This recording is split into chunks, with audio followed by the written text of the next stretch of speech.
Hello and welcome to the Dublin conversation. Nigel, would you like to introduce yourself?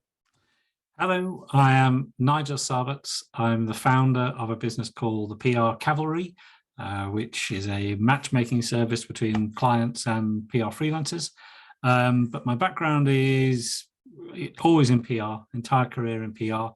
I've been the MD of 3 agencies, independent and part of very large industry agency networks, and for many years before setting up PR Cavalry, I was a freelancer. So I've been a buyer and a seller of freelance services. So that's the insight behind me setting up that business. So live near Manchester, and if there are sounds off, it's Dr. Socrates the dog who is sleeping beside me. That he may bark at times. Well, welcome here today, Nigel. And as I say, so the idea of the Dublin Conversations is that the Dublin Conversations believes we were in an industry that needs to have bigger thinking. And we use the analogy of the early astronomers who define their universe with the Earth at its centre. Really, we're an industry that's witnessed massive disruption through technology and social change. And we believe we need a bigger picture of thinking, a bigger window to see. So let's go through our 5 steps of what we call our Dublin window to get your views and response on going forward. And step 1 is that really we believe at the center of our universe that in order to socially interact, you need to have confidence. And confidence is usually used by people when they're describing self-belief. But we adopt a definition of confidence as a reliable expectation of subsequent reality. That in your social interactions, you have a perception of your own sense of reality, your own purpose, others having you, others having each other, and a mood of the time. And really, that the idea of purpose provides a really an effective way to gain coherence, be more compelling, in order to create confidence with those around you. And I just wondering any observations there about this idea of confidence being the starting point for a bigger picture when it comes to describing how we socially interact, and provides a sort of guiding star for whether you work in public relations or any other area of the communications industry. I suppose my instant reaction to that is that it's the language of branding. A brand is a promise. It's a promise that when you step off the plane in Kuala Lumpur or Kingston upon Hull, if it had an airport, that the can of Coke will be the same. Wherever you are, it's a promise of consistent performance. So so you are confident in what that is. So confidence is, I can understand why it's at the heart of that, because we need to be reliable, we need to be trustworthy, and so these are abstract terms, of course, but they're all really interlinked. And I think there's certainly a debate to be had whether, with some of our conversations, whether brand is a subset of purpose or purpose a subset of brand. Just wonder if any sort of thoughts about that at all. So quite a big sort of picture question. Well, we might come back to that, because I think that'd be helpful. I kind of want to talk about, at some point in this conversation, hopefully, about hierarchies, about we'll move on into step 2. PR sits and where certain activities sit in the hierarchy of what are we about. So step 2 then is that we socially interact using a very simple process, an idea conceived by Professor Gareth Loudon of Imperial College London, of listening, connect and doing. So we listen with every sense, we connect with things, and that doing could be development of an idea to its practical implementation. And it's a dynamic engine with purpose at its heart. The idea being the more stronger your sense of purpose, the more vibrant and the flow of between listening, connecting, doing. And that we live in a world where it's been created for what's called emergence from the bottom up. And that sociologists can now do experiments in human behavior where 2 out of 3 people will help a stranger, and also 1 out of 3 don't. And that's not to make any moral judgment, but we believe that provides really sort of two core prime instincts of what we call we-led, where your instinct is to respond to the world in the communal, the common good. And at the other end of the spectrum is me-led, which is about a more self-centered response. And there's potential really that these ideas of we-led and me-led could perhaps be, if we're looking at what these terms of advertising and public relations mean, that maybe public relations is based on a we-led philosophy that looks at the communal good and longer term good, and me-led looks at the more specific self-interest there. So a lot packaged there. I just wonder, any thoughts on that step there, Nigel? You always have to frame things to your own experience, don't you? Your own personality. And I'm a sort of an instinctive connector, you know, sort of trying to connect people who should be talking to each other, because, you know, why deny them that possibility? And I suppose you hope that may one day come back to benefit you. So I think probably a lot of PR people or people in this industry are we-led, you know, because they like to help. You know, they're sort of fairly, you know, you've got to be fairly optimistic outlook at life. You've got to like meeting people, engaging people of all types. So I suppose the we-led mentality flows through the comms, the PR comms sector, because of the personalities of the people in it. Whether that comes into conflict with me-led, where the needs and the objectives of the organization, you know, have to be a little bit, or to some extent, self-centered. You know, you've got to deliver value to shareholders, you've got to deliver value or deliver against certain objectives to stakeholders. And that's where quite often I think the friction comes in. That, you know, where you've got a conflict between the instincts of people to try and do good, to try and you know, to help out, to make the world a better place, come into conflict with the needs to hit numbers that quarter, or and so on and so forth. And you see that quite often in, there's a who was the guy that wrote Markets and Conversations? But the point being, well, he writes quite effectively, or very, very strikingly, around how organizations will have very kind of, I suppose, we-led corporate statements hanging on the wall in reception or on the homepage of the website, but the language of marketing, in particular, the language of comms, he quite memorably says, is the language of slavery. That we drive people to a destination, that we own, you know, data.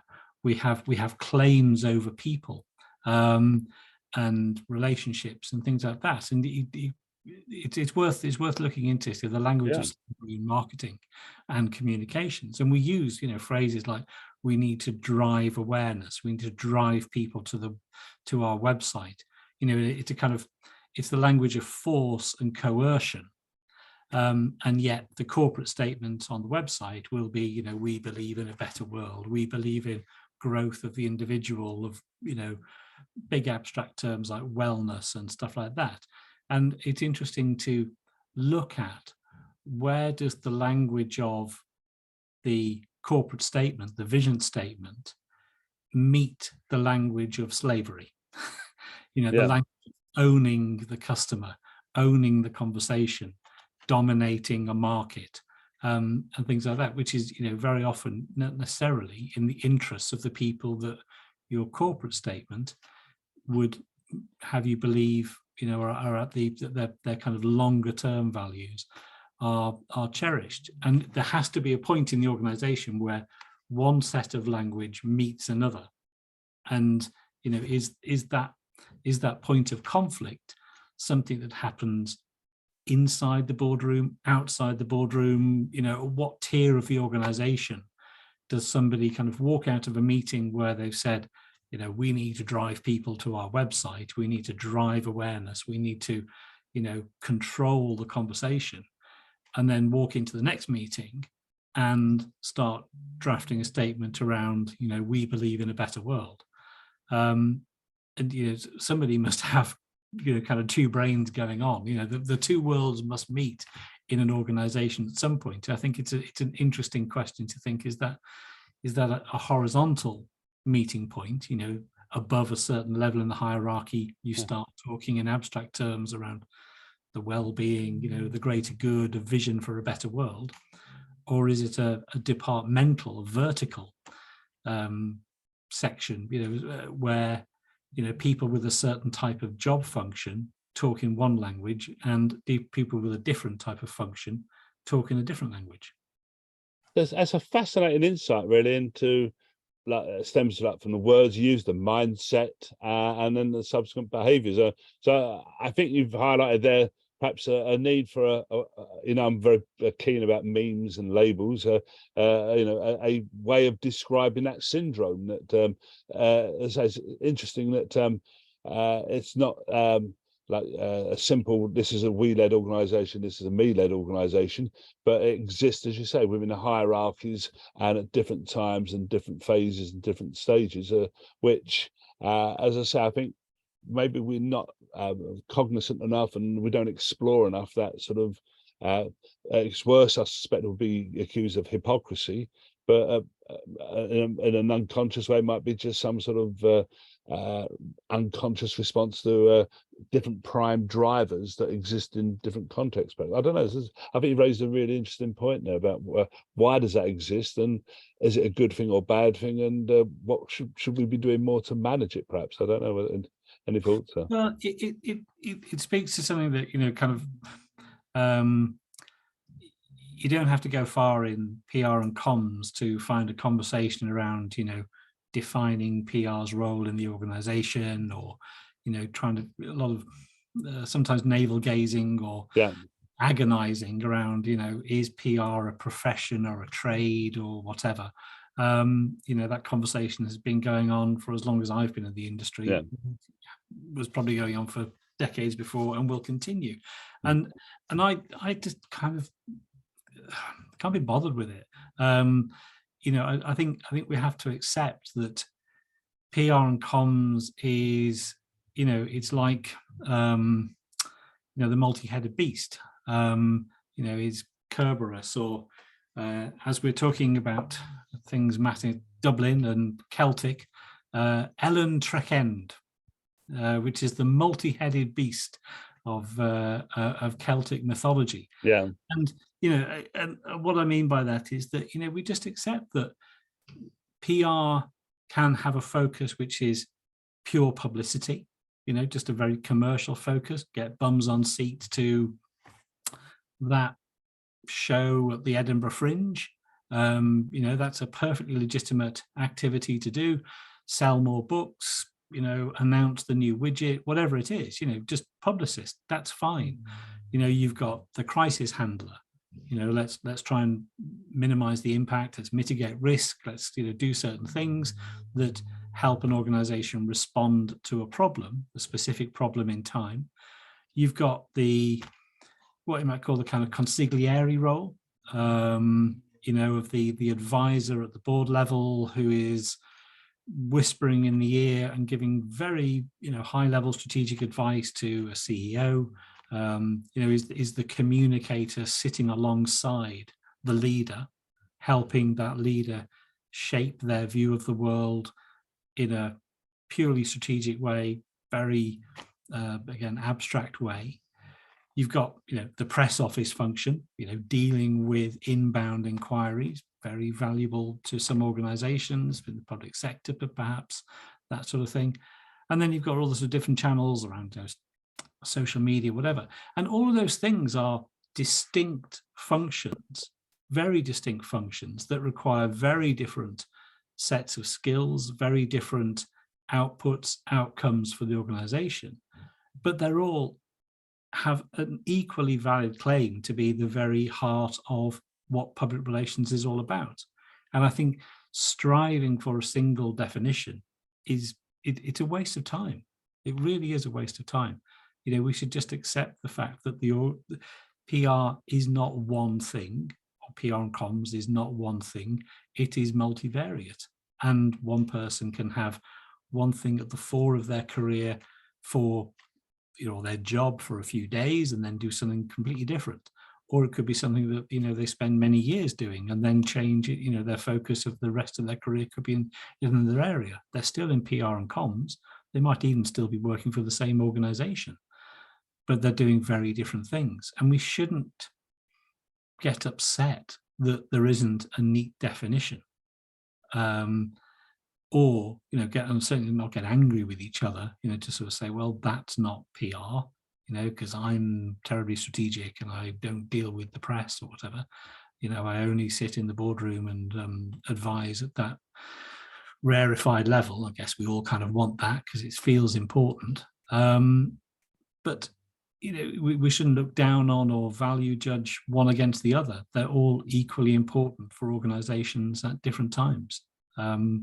So yeah, we should just accept that it's sometimes it's a professional feeling, sometimes it's pure trade, sometimes it's it's very, very functional, and trying to find that single definition that fits all, waste of time. Move on. Yeah. Well, certainly, Nigel, I fully agree. Embarked on a sort of journey of over 10 years now, and start off with what I call it a stupid question, which was how can we redefine PR? And not only I regard that as a stupid question because that we now, through our work with the Dublin conversations, recognise that possibly is an irrelevant question, a marginal question, one that, as I say, actually it's a question posed from someone who had a view of the universe with PR at its centre. And the fact that there's not been an answer, and the ambiguity there perhaps reflects the fact that actually, it's a syndrome and symptom of living in a world where you've got a perspective, a worldview that there's this thing called PR and everything revolves around it. Whereas I think what the view we would take would be that actually if we step out, step beyond. And I'm passionate that words are tools, and the more precise the words, the more surgical like you can use those tools. So maybe, as you rightly say there, Nigel, that as I say, it is a waste of time debating, what is PR. However, is there merit in identifying actually there's actually a bigger picture, and if we can get a more precise handle on that bigger picture and how that bigger picture operates, that might provide a more fruitful and productive use of our time, use of our asset and guidance, and enable us to be more effective, more purposeful. So, as I say, in one sense, I fully agree with you, Nigel, about this sort of trying to count the equivalent of counting the number of angels on a pinhead that debates in medieval theology. Guilty of perhaps in modern day communication practice. But can I just pick, I don't know in response to that at all, Nigel, but you've used the word PR and comms. How do you see the two different? There's an interest there.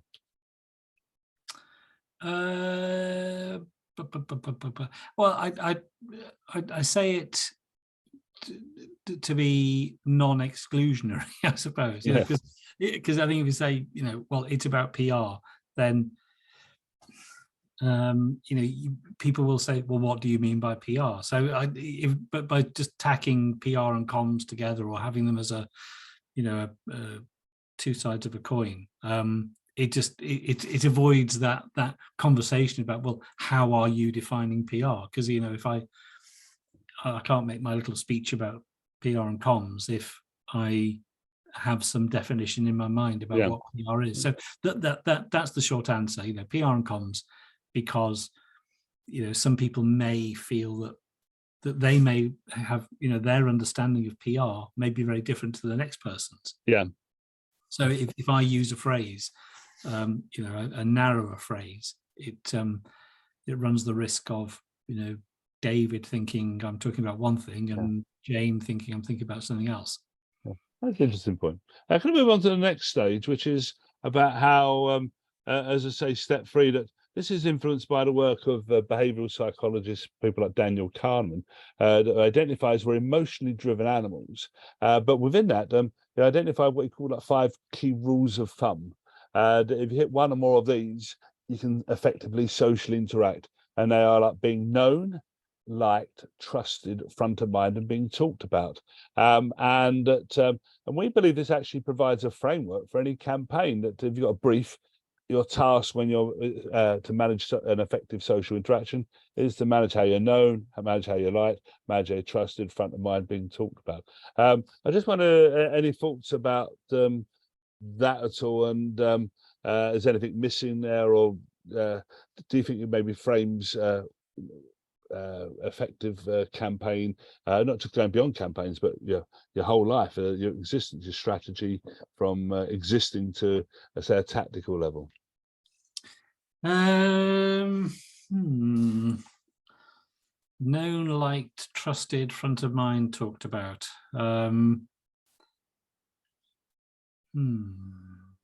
And so, like the known bit tallies, like Sort of years in there, but I think the motivation of most people is to a desire to be admired, to have some sense of prestige, or so I think something that's a little more specific to that. And again, is it part of being trusted? A lot of PR and comms is it is directed not as an explicit outcome. Some of it is sell, put more bums on seats, do something that's quite tangible, quite measurable. But other things can be avoidance of cost or avoidance of friction in an organization. And friction is a thing that it destroys value wherever, and so PR and comms can often be directed to that aim, which is very hard to measure. Or it could be seeking to influence for a greater good. It takes you into the realm of public affairs, or possibly not possibly, definitely corporate social responsibility, which can be both a defensive strategy. You're putting goodwill in the bank so that if something bad happens, you've got that level of trust or admiration or the goodwill banked already. But that could also be quite targeted in the sense of, well, if we do this, if we pursue this strategy, it enables us to influence the course of our industry. We get onto review bodies, we get invited to the right meetings, we have the ability to shape an industry to our commercial goals, or to defend against somebody who would constrain our commercial operations or our ability to operate. So I think that list probably should, it's kind of in there around, talked about or trusted. You won't get invited to the meeting if you're not trusted in to try and shape the industry. But I do think that PR and comms should be about, or has a much more important role than perhaps it thinks it does, in laying the ground, not for now, but for the future, for an organization. And that can be, that can apply to a small business as much as it can to a large organization. So, yeah, I look at that list and I think that they're the sort of things you see in quite a commercial brief, if you get a brief. And I'd also just kind of look at, is there a priority? Is there a hierarchy amongst those? I think a lot of organizations come at PR and comms, say, we just want to be famous. We want to raise awareness, that horrible phrase, raise brand awareness. and then they say, well, why? To whom? What do you want people to do? And those are the more difficult questions that lie behind a brief. Yeah. But I think you're possibly falling into the trap there of writing the kind of headings that you would hope to see in a brief. Yeah. Rather than necessarily challenging to say, well, why are you even bothering? Why are we having this conversation in the first place? Well, if it's actually, well, we need to be on a committee. We've got to get a seat at the table of this committee, because that's where the destiny of the industry is shaped, and that therefore, if we're not on that, then the shape of the industry is being dictated by our competitors, and those things don't often feature, I think, in commercial briefs. People tend to, I think, they want to skip to the end page, they want to skip to the budget page, they want to skip to the end. We just want to be more famous. We just want to, that top tier media phrase you hear all the time.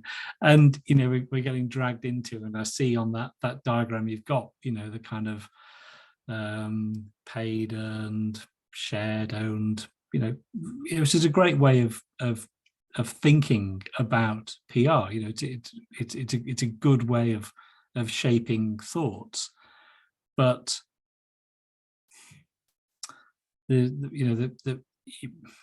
know whether it's deliberate or not, but in that diagram, you've put those at the top of the organization, and should they be there at all? Who knows? They might not be relevant. As I say, it's often about preparing the ground, or reducing friction. And those I like this concept of friction, Nigel, because we tend to work in assumptions that there's this clear pathway there. All you need to do is get your noise over, and that could be successful. But the friction dimension tends to get sort of completely overlooked. Do you think that's the case? Yeah. It's something that's become a little bit more exposed to more recently, because I've been doing quite a lot of work on the edge of crisis communications and reputational risk and mitigating risk. And you don't have to go too far down the route of talking about crisis PR before people start throwing in stuff around military strategy, about there's quite a lot of military language in crisis PR. And at the heart of that are, the great thinkers of military strategy like Clausewitz and stuff like that. And he in particular talks about friction, about the giving the classic thing of, no plan survives contact with the enemy. That great phrase, which we all know, or as Mike Tyson said, everyone's got a plan until he gets smacked in the nose. And what's behind that, or what the idea being that organizations succeed in times of crisis or stress by responding quickly to unknown or very sketchy information, and give the right level of autonomy to people in the organization to respond to that, because you've got lots of contradictory, incomplete, sketchy information flowing around in a crisis that needs to be responded to. And if that is all being channeled through one place, the CEO or whatever, then obviously you're giving yourself very limited ability to maneuver and deal with those frictions, those challenges. They may not, that's why they're frictions rather than they're blockages. They're things that impede your way. They don't look like they should. They're things that arrest your progress. But it's how you give authority to people to knock those down or get rid of them at the right level in the organization. So yeah, it's I think it is an interesting word, because if you look around, look back at any problem you've got in business or in organizations, it's a set of frictions. it's rare that you have a complete catastrophe, or you have something that is, kind of fatal to the organization or whatever. It's a series of things that come up and bite you. And when you look at it, when you peel back the problem, this led to this, led to this, and no one thing is fatal. It's a combination of things that you could define as, things didn't happen the way they should. That there was something in the system that didn't work, and that's best described as a friction. And I lost my thoughts a little bit there, but it's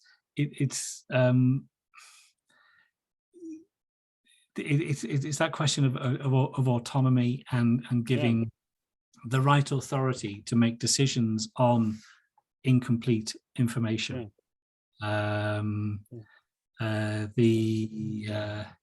another great phrase in there, which is the coup d'oeil, the surprising glance, which is the ability that you find in leaders to see in a tiny piece of information a much bigger picture and to change direction.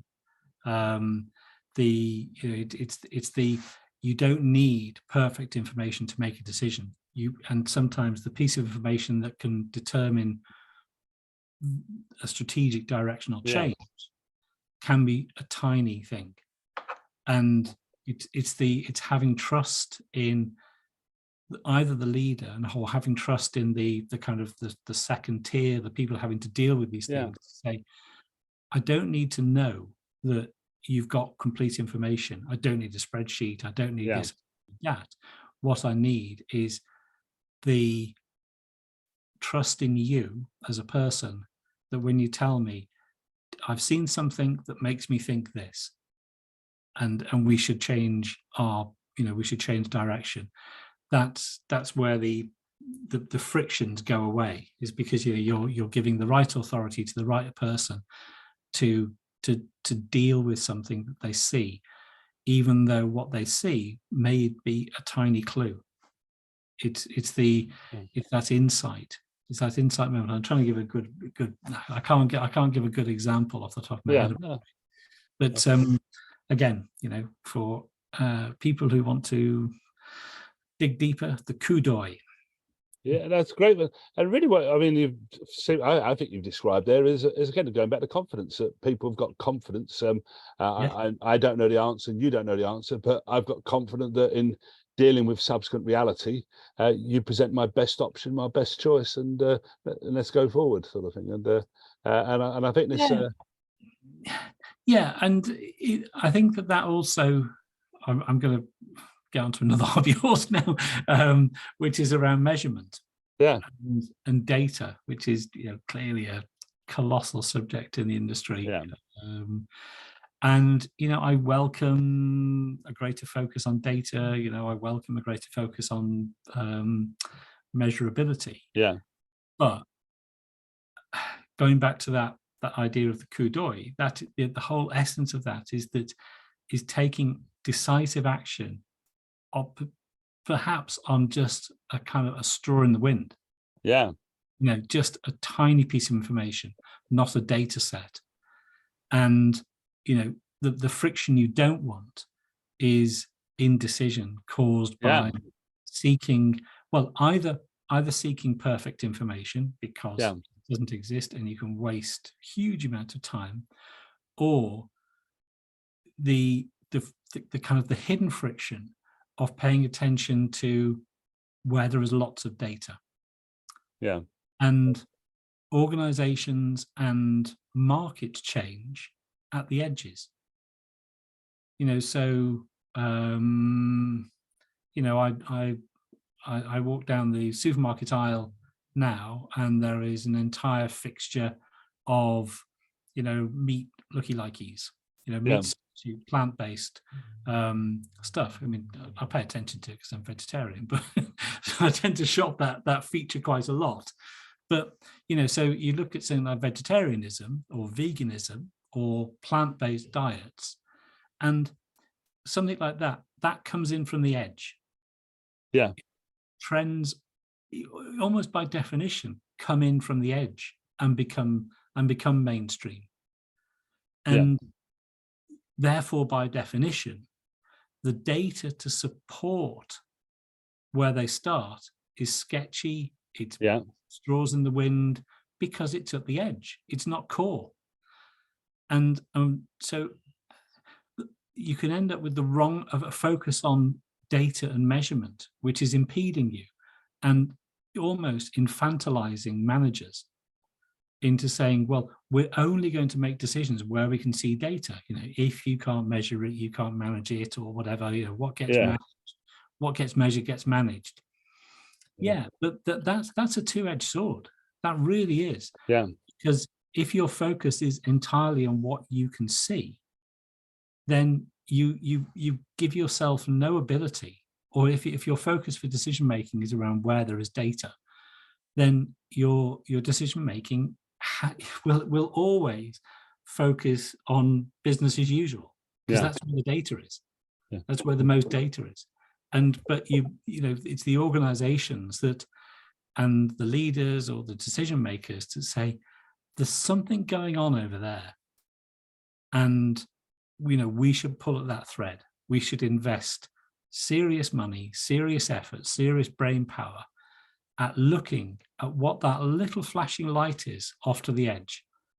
And I don't know whether, you know, maybe something will come of it, maybe something it won't. But you know, to go back to the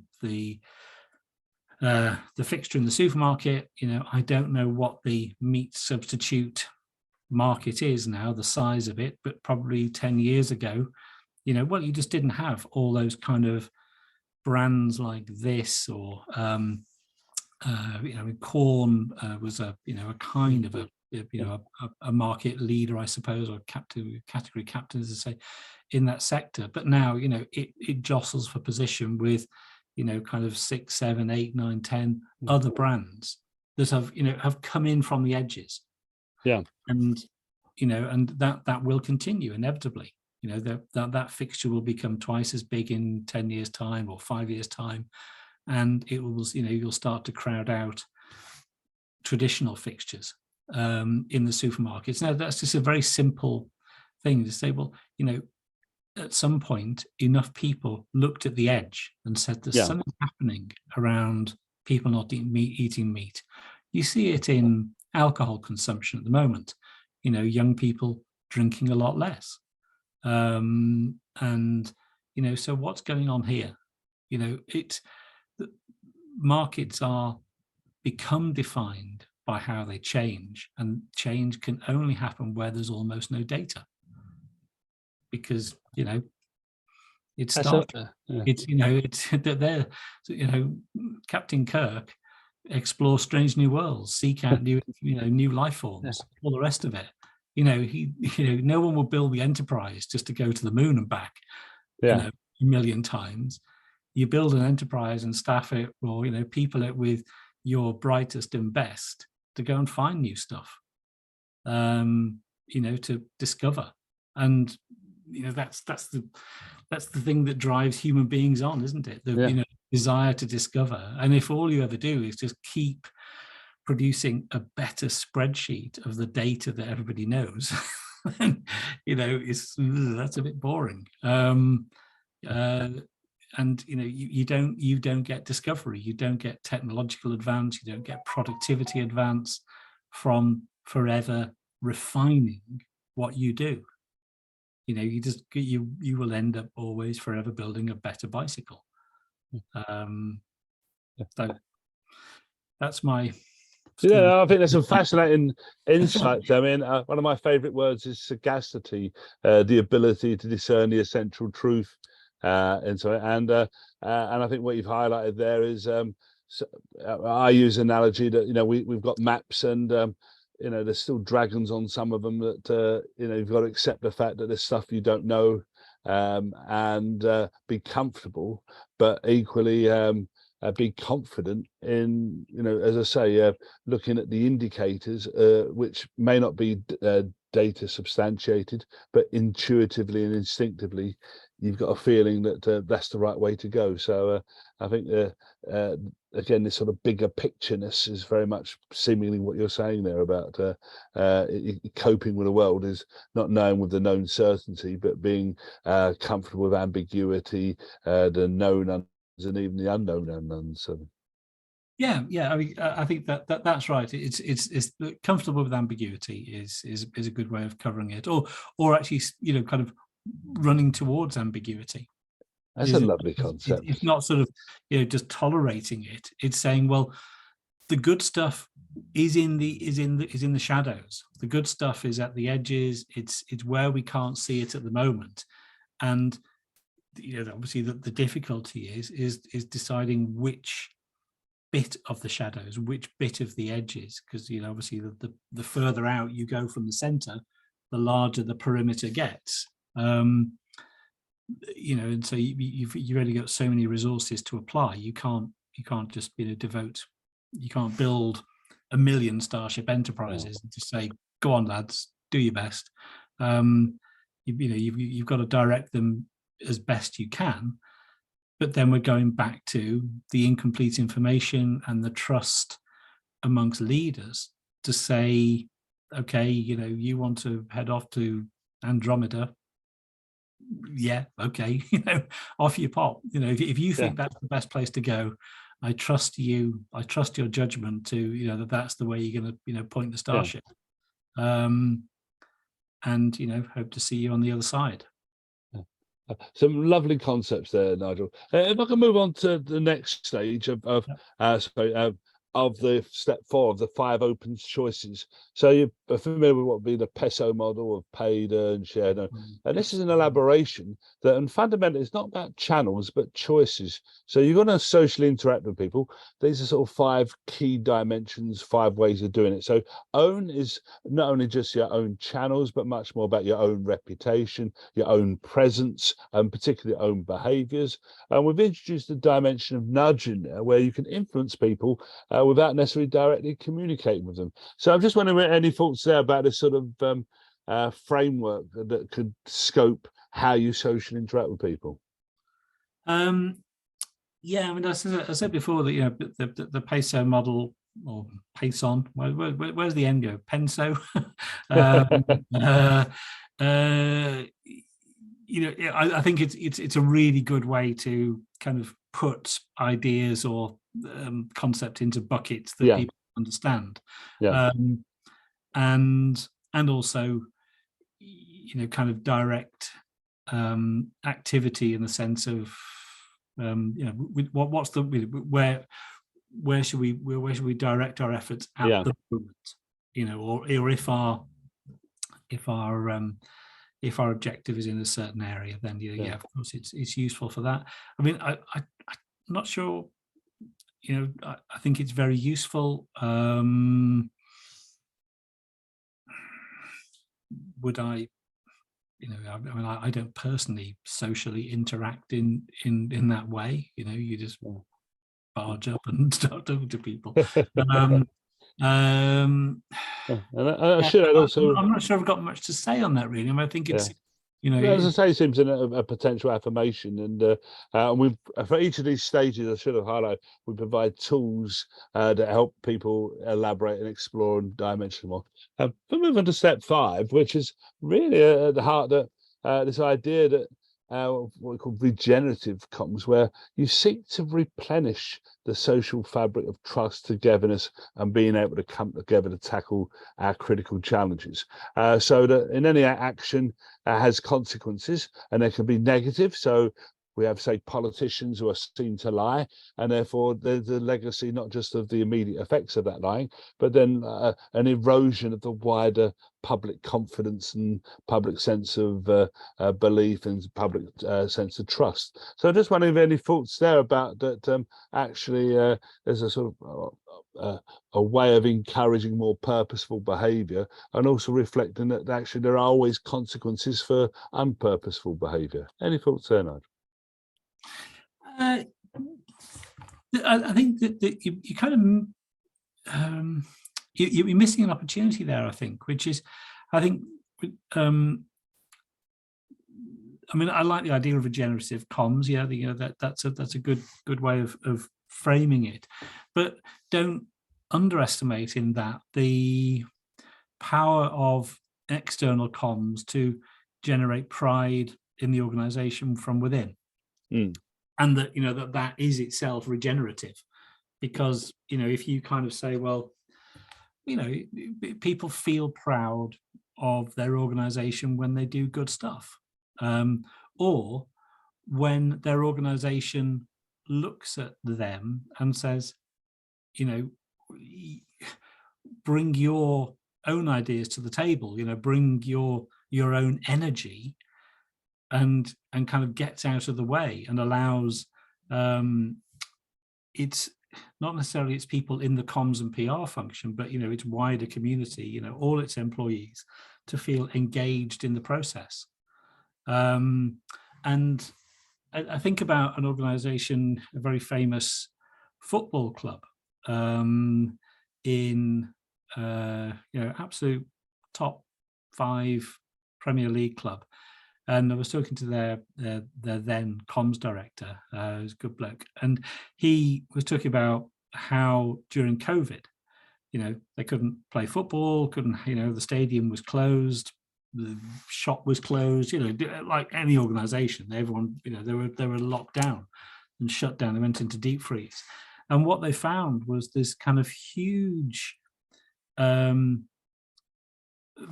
up of energy from within the organization to do things in the community, to say, well, we've got these assets that normally have a purpose which currently is just cannot be put into place, but we've got staff who are resourceful, talented, whatever, and I can't think off the top of my head of an example of what they did, but he spoke very passionately about people just started coming to them to say, well, we own this thing, a machine or an asset or whatever.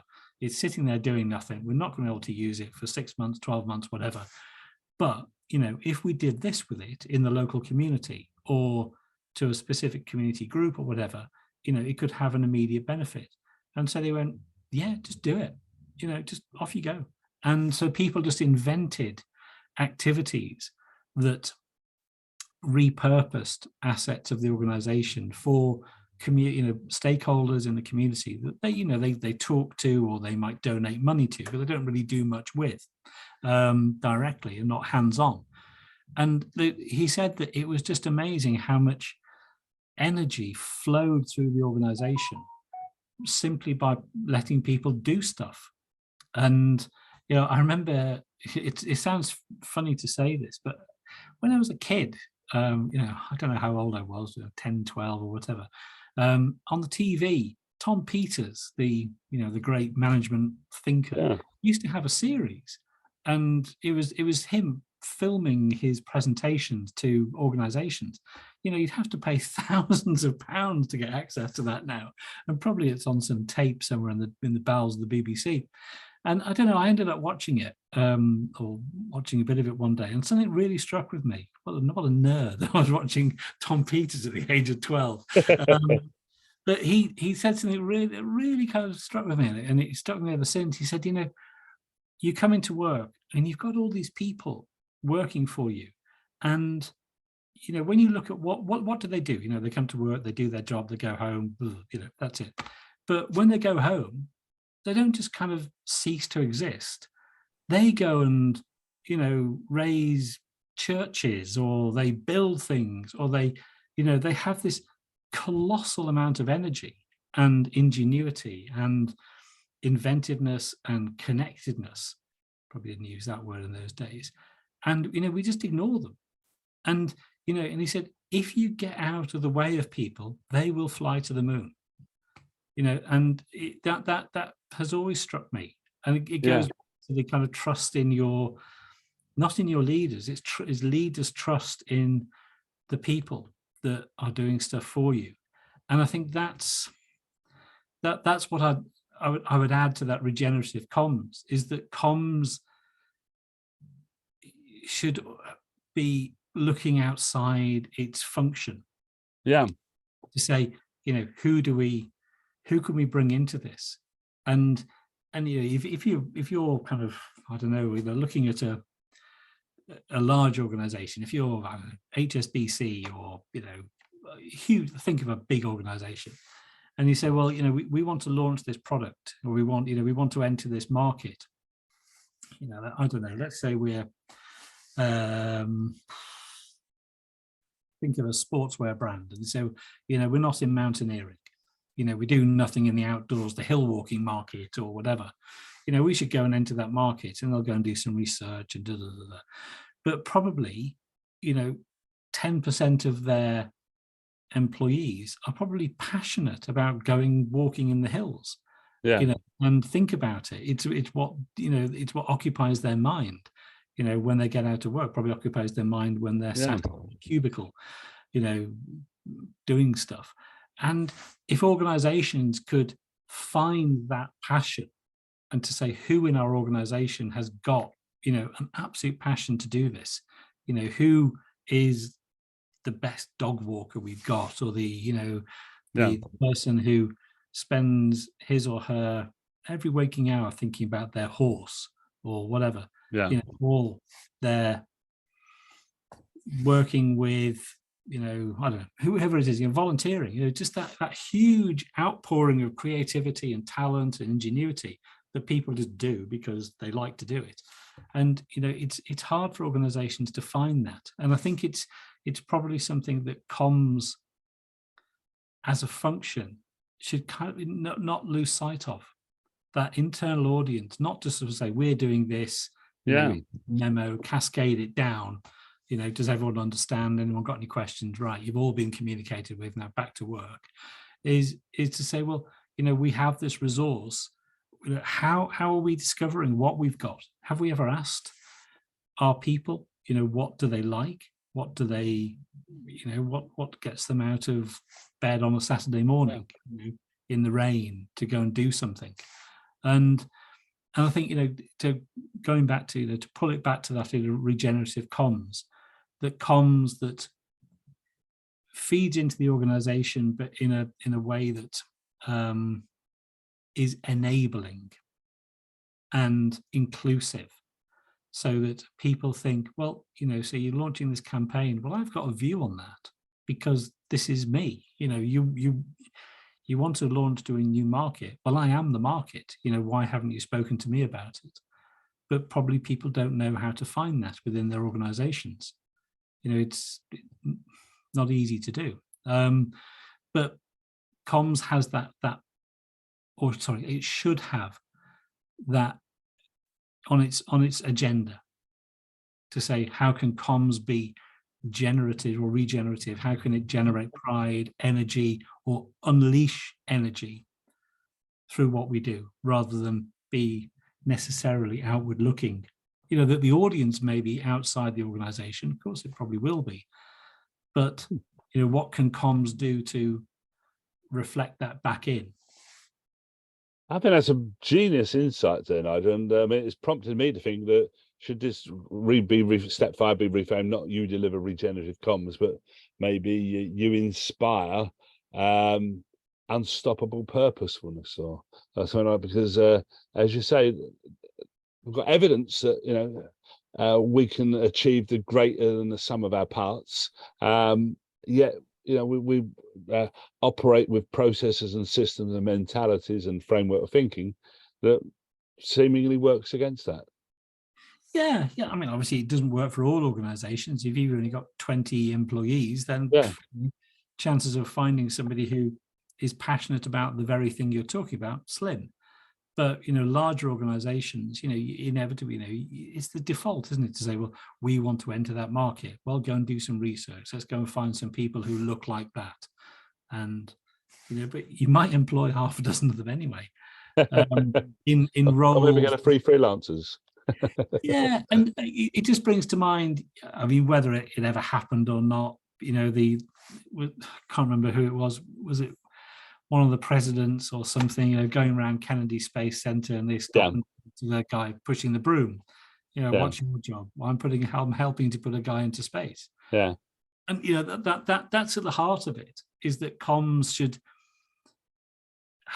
is the department or the function in the organization that should be asking that question, that should be uncovering that huge energy, which is captured by that phrase emotional capital, in a good way.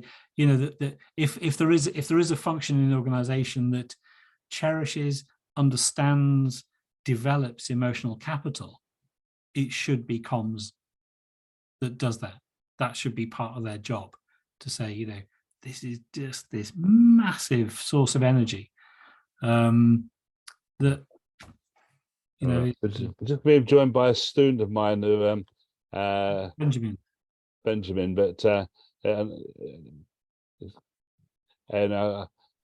Benjamin, good to see you, mate.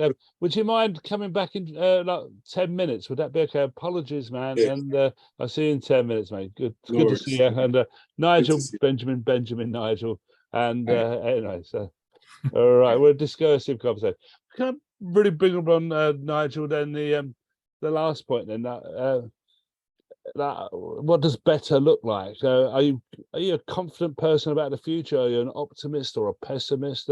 And as this sort of conversation help you reflect about some of those issues? And you always have to have two speeds in your brain, don't you? I can lack confidence about the next email I've got to send, or the next, which might be a problem.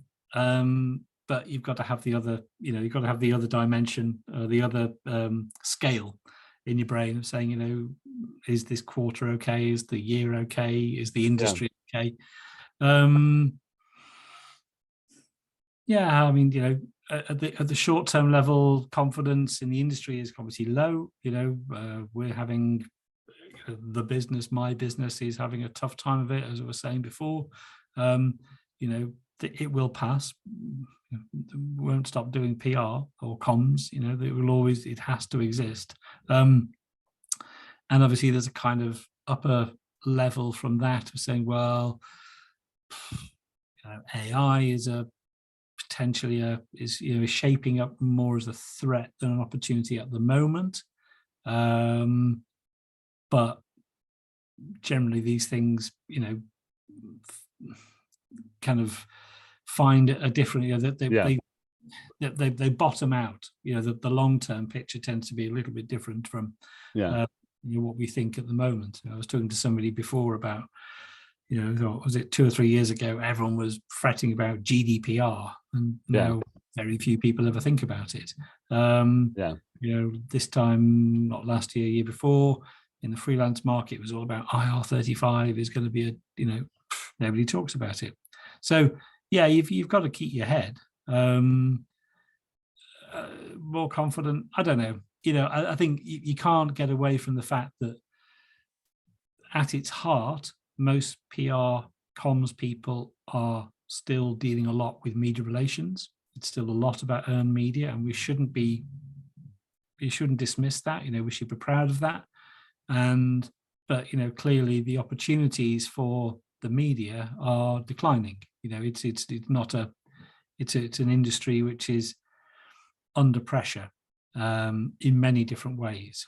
So the traditional set of skills around media relations, around the written word, about relationships and selling stories to sometimes reluctant audiences, you can't ignore the fact that the opportunities are shrinking all the time. I mean, there are more journalists out there.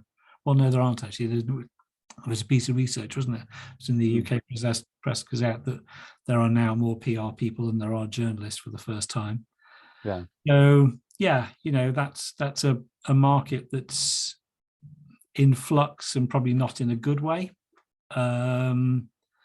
But you've got to be confident that people are inventive, and that there'll be new and emerging ways to communicate, or new and emerging desires, or from.